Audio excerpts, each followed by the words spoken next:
My name is Pratika and I was first diagnosed with cancer just over 13 years ago. It was a bit of a shock because we just thought that it was just one-off and it was the end of the story, but I had a mastectomy then, and I was given the all clear and everything was great. And then 10 years later I got diagnosed the second time, but this time it was a bit more invasive. We have a family history of breast cancer. My mum was diagnosed at the age of 44. She passed away when she was 62. Out of the 5 women in my family, 4 of us have had breast cancer now, and we have other people in our family in the next generation who are also BRCA1 positive for breast cancer. We decided to do a bit of a familial research into our medical history. Then we all sat down and started writing about all our aunties, and they all died really young, right? So there's something going on in my mum's side.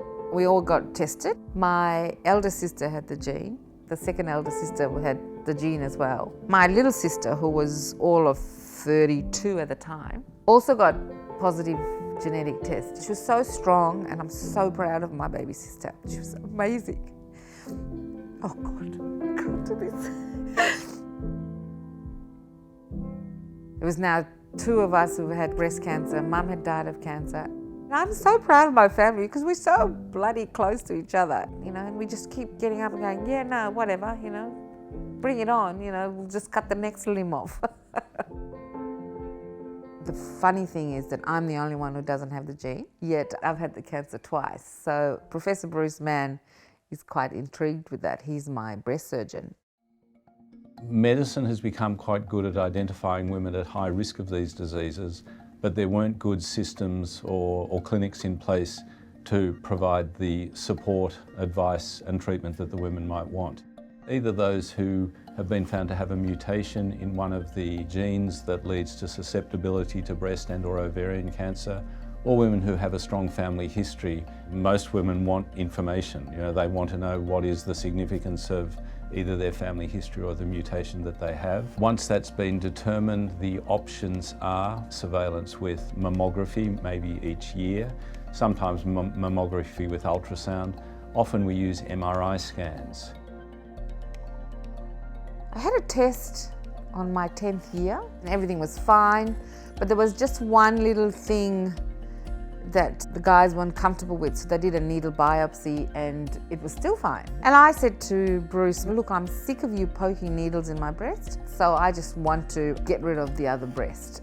So I had the preventative mastectomy, and then he rang me about 2 or 3 days after, and he told me that I had not a very good result from the preventative surgery that I had had.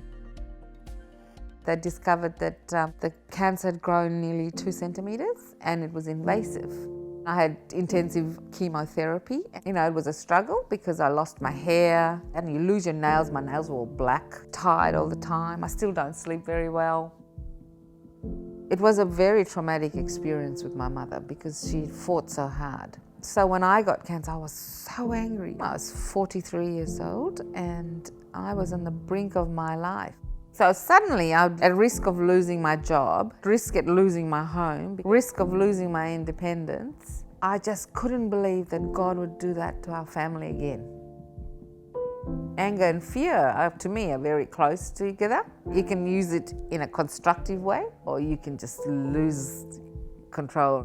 There's a whole lot of needs of women that I discovered hasn't ever been covered. There's a lot of people who need counselling and don't know where to go, can't have breast reconstruction.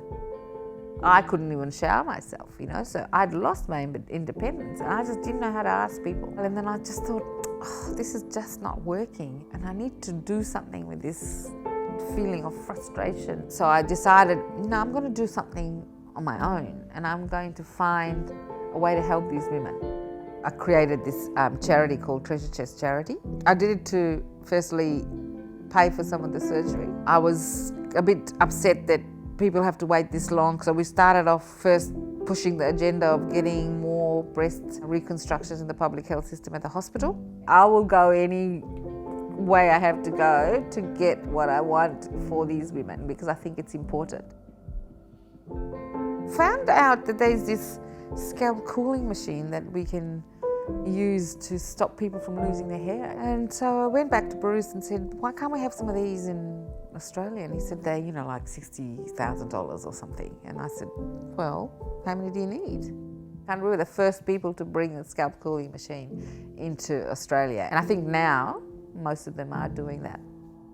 Anything that's going to help ease that pain, it's great. We have to look after our sisterhood. If you're just going to keep quiet about it, you're not going to change anything. So I want everyone to talk about it. Make it like an everyday conversation, because 1 in 8 women in Australia are going to get cancer. Prevention, early detection, those things are so important. So everyone talk about it.